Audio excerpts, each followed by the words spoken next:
Hello friends, welcome back to అమ్మ చేతి వంట.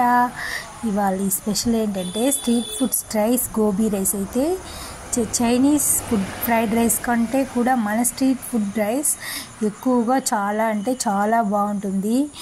ఈ హాయిగా మన ఫ్లేవర్ని ఎంజాయ్ చేస్తున్నట్టుగానే ఉంటుంది. స్ట్రీట్ ఫుడ్ అంటే ఒక్కొక్కసారి ఒక్కొక్క స్టైల్లో కొందరు కొన్ని వేస్తారు, కొందరు ఇంకొన్ని వేయరు. ఈ స్టైల్లో అయితే నేను చేసే పద్ధతి ఇది ఒక మాస్టర్ దగ్గర నేర్చుకునింది. ఈ రెసిపీ కరెక్ట్గా ఫాలో అయితే పర్ఫెక్ట్గా క్రిస్పీగా కాలీఫ్లవర్ అయితే ఎలా వస్తుంది తెలుస్తుంది. మిగిలిన ఫ్రైడ్ రైస్ కంటే ఈ ఫ్రైడ్ రైస్ వెజిటేరియన్, ఇది అందరికీ తెలిసిందే. చాలా సింపుల్ రెసిపీ, చాలా అంటే చాలా బాగుంటుంది. Get start. ఇప్పుడైతే మనం గోబీని అయితే నేనైతే ఇక్కడ ఒక గోబీ కట్ చేసుకుని వేడి నీళ్ళల్లో అయితే వాటర్ క్లీన్ చేసుకుని అయితే గుండాలు అయితే వేసుకున్నాను. ఇప్పుడు వచ్చి దీంట్లో పసుపు కొంచెం, అల్లం పేస్ట్ కొంచెం అయితే వేసుకున్నాను. గరం మసాలా, ధనియాల పౌడరు, చిల్లీ పౌడరు ఒక స్పూన్, అన్నీ ఒక్కొక్క స్పూన్ అయితే వేసుకున్నాను.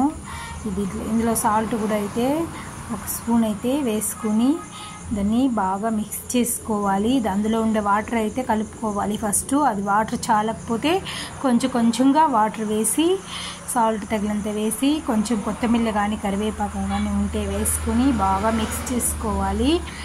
అంటే ఎక్కువ వాటర్ లేకుండా, నిండా గట్టిగా లేకుండా బాగా పర్ఫెక్ట్గా అయితే కలుపుకుంటూ, వాటర్ వేసుకుంటూ కలుపుకుంటూ, బాగా జారుడు లేకుండా బాగా కలుపుకుంటూ ఉండాలి. పిండిని అయితే ఈ విధంగా కలిపి అయితే ఉంచుకొని, మైదా అయితే ఒక 2 స్పూన్లు, కాలిఫ్లవర్ అయితే ఒక 4 స్పూన్లు అయితే వేసుకొని బాగా మిక్స్ చేసుకుంటూ కలుపుకోవాలి. కలిపిన తర్వాత ఈ విధంగా అయితే వస్తుంది. ఇప్పుడైతే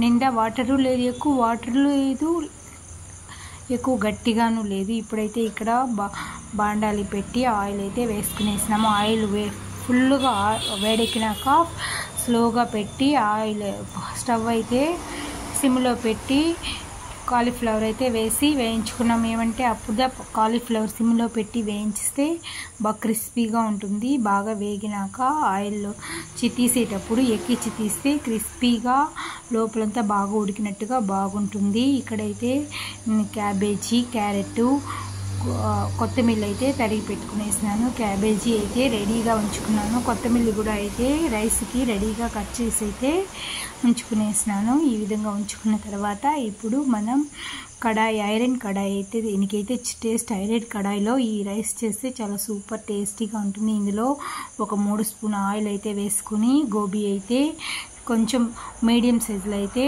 కట్ చేసుకొని ఇందులో అయితే వేసుకోవాలి. ఇప్పుడు మనం కట్ చేసుకున్న గోసు, క్యారెట్ ముక్కలు, కొత్తిమీర అంతా మిక్స్ చేసినాం కదా, అది ఒక పిడికెడంతా వేసుకొని బాగా మిక్స్ చేసి ఆయిల్లోనే ఫ్రై అయ్యే విధంగా బాగా ఫ్రై చేసుకోవాలి. దీనికి హై ఫ్లేమ్లోనే పెట్టి ఫ్రై చేయాలి. అప్పుడే బాగా పచ్చి వాసన లేకుండా క్యారెట్, గోసు అంతా బాగా ఫ్రై ఉడుకుతుంది. ఇక్కడ మనమైతే అన్నం అయితే పొడిలాడుతూ ఇందులో అయితే